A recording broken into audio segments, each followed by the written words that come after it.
أبرز حوادث الطيران العسكري في الجزائر. 7 فبراير 2024 سقوط مروحية عسكرية من نوع مي 171 بضواحي مطار المنيعة واستشهاد كل طاقمها.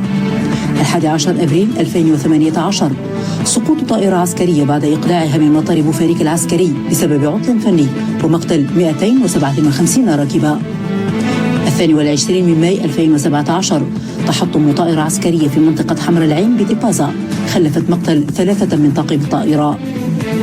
27 مارس 2016 تحطم مروحة عسكرية مي 171 ناقلة للجنود بولاية أدرار ومقتل 12 عسكريا.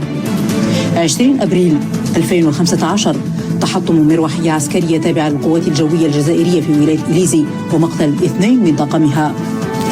11 نوفمبر 2014 تحطم مقاتلة من نوع ميج 25 تابعة للقوات الجوية الجزائرية أثناء تدريب عسكري من دون خسائر بشرية.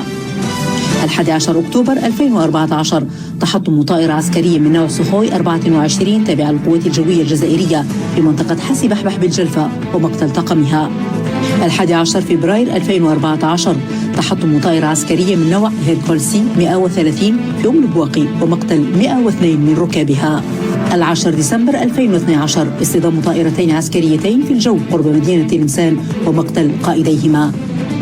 نوفمبر 2012 تحطم طائرة عسكرية من طراز سي 130 عقب إقلاعها بقليل من قاعدة جوية قرب بوفاريك ومقتل 6 أشخاص. 13 أوت 2006 تحطم طائرة من طراز لوكهايد ال 100 هيركول قرب مدينة بيتشينزا في إيطاليا وقتل 3 من طاقمها. مارس 2003 تحطم طائرة تابعة للخطوط الجوية الجزائرية بعد إقلاعها من مدينة تمرست ومقتل 97 راكبا و6 من أفراد طاقمها. 21 ديسمبر 1994 سقوط طائرة شحن تابعة للخطوط الجوية قرب مطار كوفنتري في بريطانيا ومقتل 5 من أفراد طاقمها. 24 جانفي 1979 تحطم طائرة من طراز ايروسبيسيال ان 262 قبل وصولها مطار بشار جنوبي البلاد ومقتل 14 راكبا. 11 أبريل 1967 تحطم طائرة من طراز دوغلاس تيسي 4 عند اقترابها من مطار حاج باي أخامو بتمرست ومقتل كل ركابها.